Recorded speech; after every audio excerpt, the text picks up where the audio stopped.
सिद्धेभ्यः। जय बोलिए त्रिकालवर्ती त्रैलोक पूज विश्वाराध्य पंच परमिष्ठी भगवान की, अनंत सिद्ध परमिष्ठी भगवान की, वर्तमान जिन शासन नायक श्री वर्धमान महावीर भगवान की, परम पूज्य आचार्य भगवान श्री समंत भद्र स्वामी मुनि महाराज की, परम पूज्य सिद्धांत चक्रवर्ती आचार्य गुरुदेव श्री विद्यानंद जी मुनि महाराज की, विश्व कल्याणकारक अहिंसा प्रदान श्रीमद विश्व धर्म की, जैनम जयतु शासनम विश्व कल्याणकारकम, धर्म स्नेही सत श्रद्धालु यहाँ पर उपस्थित आप सभी भव्यवर पुंडरीक पुण्यात्मा महानुभाव, आचार्य भगवान समंत भद्र स्वामी द्वारा विरचित रत्न कंडक साहब का आचार की वाचना में कल देख रहे थे कि जो शुद्ध सम्यक दृष्टि जीव हैं उन्हें मोक्ष प्राप्ति की कामना से कुदेव कुशास्त्र और कुगुरु को प्रणाम आदि नहीं करना चाहिए। इनको प्रणाम करने से किंचित पुण्य का बंध भी हो सकता है, और यदि किसी जीव के द्वारा इनको प्रणाम करने से उनकी पाप प्रवृत्तियां बढ़ें तो पाप में निमित्त होने से पाप का बंध भी हो सकता है। समझ में आया? कुदेव कुशास्त्र कुगुरु जो वास्तव में देव नहीं हैं, जो वास्तव में गुरु नहीं हैं, उन्हें सच्चा गुरु मान करके प्रणाम आदि किया, भक्ति उपासना पूजा आदि की, हो सकता है उन कुदेव को और कुगुरु को अपनी पूजा प्रतिष्ठा होती हुई देख करके और अहम भाव आ जाए और भी विशेष रूप से पाप में प्रवृत्ति करने लग जाएं। तो यदि आपकी पूजा अर्चना से भी पाप में विशेष प्रवृत्ति करने लगेंगे तो आप पाप के निमित्त बन गए तो आपको भी पाप का बंध होगा। और यदि आपने कसाई की मंदता से उनकी पूजा अर्चना की है तो किंचित पुण्य का बंध भी हो सकता है, किंतु कदापि कुदेव कुशास्त्र कुगुरु की भक्ति पूजा स्तुति वंदना मोक्ष का कारक नहीं हो सकती, मोक्ष मार्ग में वह निमित्त नहीं बन सकती।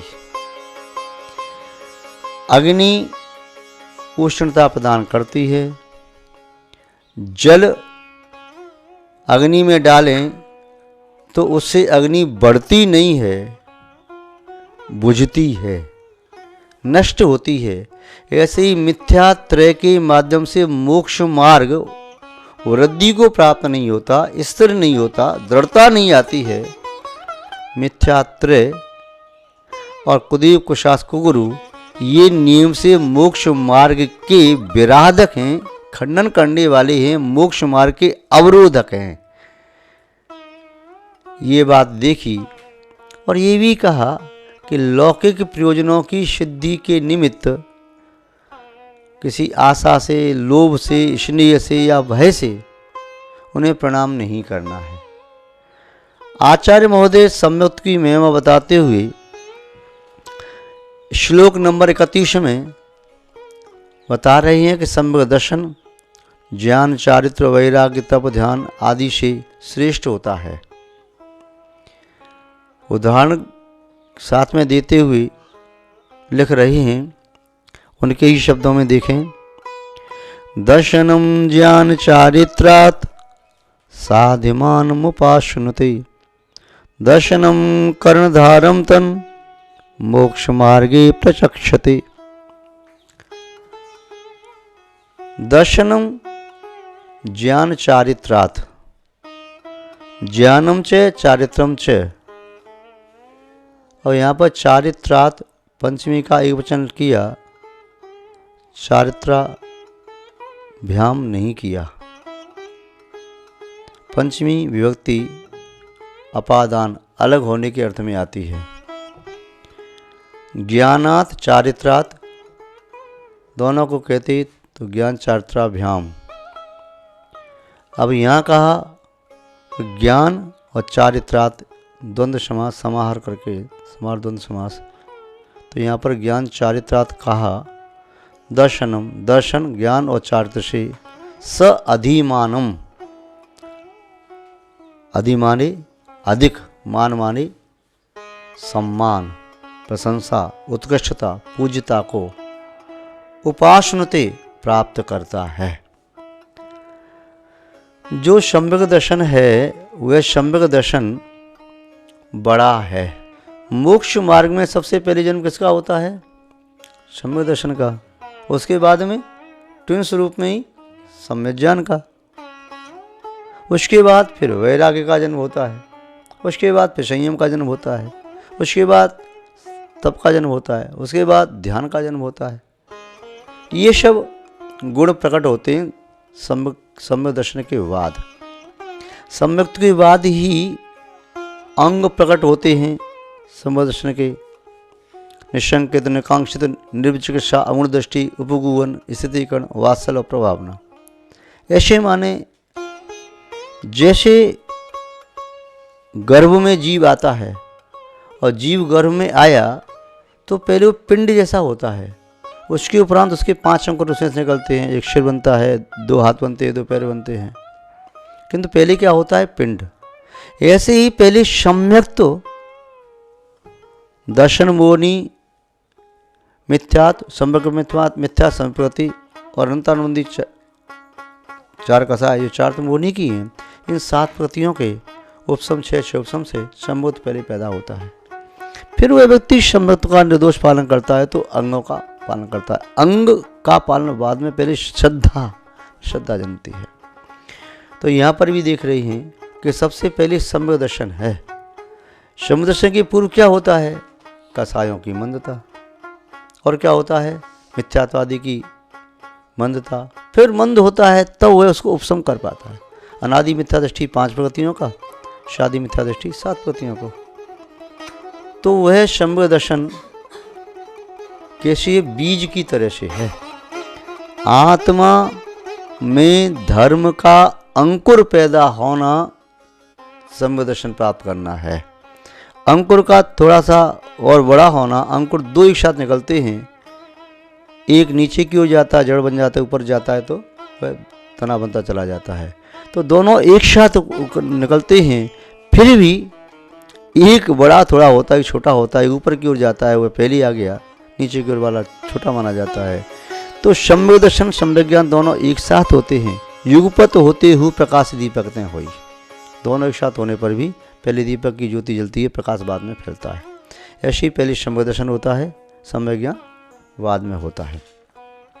फिर अंकुर हुआ। अंकुर के बाद फिर वह जब मिट्टी के बाहर निकला अंकुर, उसमें हरितमा आई, पल्लव बनने लगा, माना कि वैराग होने लगा। फिर वह पौधा बन रहा है, माना कि चारित्र आ गया। पत्ते और बढ़ते चले जा रहे हैं, बढ़ते चले, संयम की ओर वृद्धि हो रही है। उसके बाद उसका पुष्प आने लगे, माना कि तप अभिवृद्धि को प्राप्त हो रहा है। फल आने लगे, ध्यान होने लगा। या फल अभी कच्चे तो वह पकने लगे तो अनंत अवस्था हो गई और पुनः उसको संपूर्ण फल की प्राप्ति हो जाना, मानो शुद्ध अवस्था प्राप्त हो गई। तो इस सम्यक दर्शन बीज की तरह से है और फल मोक्ष की तरह से है। बिना बीज के आगे की उस पादप की वृद्धि नहीं होती। उस संबंध में आगे बात करेंगे। अभी तो इतना कह रही हैं कि दर्शन ज्ञान और चार्थ से श्रेष्ठ है। आचार्य महोदय स्वयं उदाहरण दे रहे हैं। दर्शनम कर्णधारम तन, तन का तत् हो जाएगा, तत् माने वो है, तत्तेतानी। दर्शन तत् माने वो है, क्या है? कर्णधारम। सम्यक दर्शन कर्णधार की तरह से है। यहाँ आप पूछेंगे कि सम्यक दर्शन शब्द तो कहा ही नहीं यहाँ पर, यहाँ तो अकेला दर्शन कहा है। दर्शन शब्द के 3-4 अर्थ होते हैं, किंतु यहाँ पर सम्यक्त्व का प्रकरण होने से सम्यक दर्शन लगाना चाहिए। दर्शन शब्द का अर्थ होता है देखना। आप कहते हैं चलो मंदिर जी चलते हैं भगवान की दर्शन करने के लिए। तो वहाँ क्या करते हैं भगवान जी का अवलोकन, दर्शन, अथवा अभी दर्शन कर रहे थे मुनि महाराज जी के, या हम शिखर जी के दर्शन करने जा रहे हैं, तो दर्शन का अर्थ देखने से भी होता है। यद्यपि देखना शब्द बाह्य आँखों से होता है और दर्शन शब्द अंतरंग श्रद्धा की आँखों से देखने का भाव होता है। दर्शन शब्द का दूसरा अर्थ होता है मत, विचार। जैसे आप जानते हैं जैन दर्शन, बौद्ध दर्शन, मीमांसक दर्शन, चार्वाक दर्शन, सांख्य दर्शन, वैशेषिक दर्शन, योग दर्शन, ये दर्शन है। दर्शन माने उस धर्म प्रवर्तक के विचार क्या थे, उनका दर्शन क्या है। दर्शन माने उनका एक विचार, दृष्टिकोण। आचार जो होता है वह धर्म कहलाता है, विचार है वह दर्शन कहलाता है। तो दर्शन शब्द का दूसरा अर्थ आता है विचार, मत, अभिप्राय, जिसे संप्रदाय आदि बनती हैं, आमनाएं बनती हैं। तीसरा अर्थ होता है दर्शन का सम्यक दर्शन, श्रद्धा, समीचीन दृष्टि, उसे सम्यक तो कहा जाता है। यथार्थ, निष्ठा, आस्था, प्रतीति, रुचि, ये भी दर्शन कहा जाता है। चौथा दर्शन आता है दर्शन का अर्थ आता है दिगंबर मुद्रा। दिगंबर मुद्रा को ही दर्शन कहते हैं। दर्शन ये दिगंबर मुद्रा, यथाजात दिगंबर, केस लॉन्च करने वाले, पैदल विहार करने वाले, एक बार हाल लेने वाले, पीछे साथ रखने वाले, ये 4 चिन्ह हैं जैन दर्शन के। तो जैन दर्शन के 4 चिन्ह मतलब दर्शन के 4 चिन्ह हैं। तो मुनि महाराज के 4 चिन्ह हैं। तो दर्शन वाले मुनि महाराज भी। दर्शन को देख करके दर्शन निर्मल होता है। दर्शन को देख करके दर्शन होता है। दर्शन को देख करके फिर दर्शन विचार मन में आता है। फिर दर्शन को देख करके यानी मुनि मुद्रा को देख करके व्यक्ति अपने दृष्टिकोण को बदल लेता है। जैसे आपको मालूम है एक कुंभकार जो मिट्टी के बर्तन बना रहा था, अचानक वाद्य ध्वनि सुनाई दी, खड़े होकर के देखा तो मुनि महाराज का आगमन हो रहा था। उसे देख करके उसके विचार बदल गए। उस कुंभकार के समीप में बैठे हुए 2 पुरुष, जिसमें एक चिलम पीता था, उसने चिलम की थपी बना करके मंगल कलश बना दिया। उसने पूछा दूसरे व्यक्ति ने, भाई क्या बना रहे हो? बोले मंगल कलश। अभी तो कुछ और बना रहे थे, चिलम बना रहा था। उसको मिटा क्यों दिया? बोले ये शाश्वत दर्शन, ये गुरुवर शाश्वत सुख दर्शक, ये नग्न स्वरूप तुम्हारा है।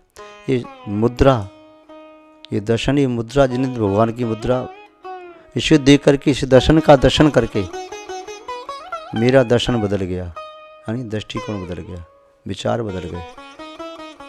तो फिर मैंने चिलम के स्थान पर मंगल कलश बना दिया।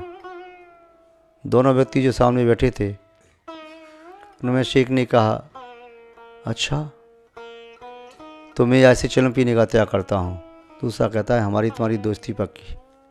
और फिर वह तीनों कहते हैं कि इस दर्शन को देख करके, शाश्वत दर्शन को देख करके, प्राकृतिक दर्शन को देख करके, प्राकृतिक रूप को देख करके मेरा दर्शन यानी विचार बदल गए। दूसरा कहता है मेरा आचार बदल गया, मैंने इस तंबाकू पीना छोड़ दिया। तीसरा कहता है मेरा व्यवहार बदल गया, मैंने तुमसे दोस्ती तोड़ने की बात कही थी, अब पुणे जो की तो पक्की।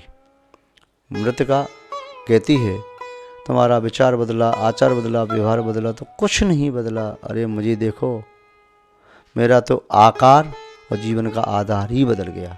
पहले मैं चिलम के आकार की थी, दोनों साइड में छेद थे, किंतु अब मैं मंगल कलश बन गई, अत्यंत रम्य सुरम्य। और व्यक्ति अब मुझे अपने सर पर धारण करेंगे। पहले इसमें अग्नि डालते, तंबाकू रखते, होठों से लगाते, धुआं निकालते, किंतु अब इसमें उत्तम जल भर करके किन्हीं मुनि महाराज का प्रगान करेंगे, मेरे निमित्त से भी व्यक्ति पुण्य का संचय करेंगे। कल चिलम के निमित्त से लोग पाप का आश्रय करते। तो यहाँ कह रहे हैं कि दर्शन माने विचार बदल गया। तो दर्शन को देख करके, मुनि मुद्रा को देख करके विचार भी बदलते हैं, आचार भी बदलता है, व्यवहार भी बदलता है और जीवन का आधार और आकार भी बदल जाता है। यहाँ कह रहे हैं शंभु दर्शन श्रेष्ठ है। उदाहरण दिया कर्णधारम तन, वह दर्शन कर्णधार। कर्णधार का अर्थ होता है खेवटिया, नाव को खेने वाला। तो यह शंभु दर्शन मोक्ष मार्ग में यह खेवटिया की तरह से है। खेवटिया माने जो नाव को खेने वाला। यदि नाव को खेने वाला न हो और नाव बहुत बड़ी नाव नदी समुद्र में है तो नाव से पार नहीं हो सकते। नाविक है तो वह यात्री को चाहे नाव नहीं है तो लकड़ी पे बिठाल के पार कर देगा, नहीं तो उसका हाथ पकड़ के तैरा के पार कर देगा, नहीं तो ट्यूब में हवा भर के पार कर देगा, खाली पीपी के माध्यम से पार कर देगा, खाली मटके के माध्यम से पार कर देगा। वह कपड़े के झोल से बना करके उसे पत्ते लगा करके सेट करके हवा भर करके उसे भी पार कर देगा। किंतु नाविक ही नहीं है, नाव रखी भी हो तो फिर नाव से पार नहीं हो सकते। नाव और नाविक में महत्वपूर्ण नाव है, किंतु नाविक है, किंतु नाविक जब है तो वह भी किसी प्रकार की नाव बना सकता है। नाविक तभी वह कहलाता जब नाव उसके पास हो। तो मोक्ष मार्ग में दर्शन ये खेवटिया की तरह से है, नाविक की तरह से है, और ज्ञान नाव की तरह से है, और प्रवृत्ति होना और संयम की तरह से है। तो मोक्ष मार्ग में प्रचक्षते कहा जाता है। क्या कहा जाता है? कर्णधार कहा जाता है, खेवटिया कहा जाता है। कौन कहा जाता है? तत् वह कौन? शंभु दर्शन। तो संक्षेप में अपने देखा कि आचार्य समंतवत स्वामी शंभु दर्शन को मोक्ष मार्ग में खेवटिया की तरह से कह रही हैं कि मोक्ष मार्ग में खेवटिया है अर्थात मूल है। तो यहाँ पर भी शंभु दर्शन को नीम मान करके महत्वपूर्ण दर्शाया है। हम और आप सभी अपने संबंध को निर्मल बनाएं और पुनः आगे उसके माध्यम से चेतना की अन्य गुणों की वृद्धि करें, उनकी सुरक्षा करें और उनको उत्पन्न करें। इन्हीं सद्भावनाओं के साथ शब्द श्रृंखला को विराम देते हैं। जय बोलिए श्री शांतनाथ भगवान की, परम पूज्य आचार्य गुरुदेव श्री विद्यानंद जी महाराज की, अहिंसामय विश्व धर्म की।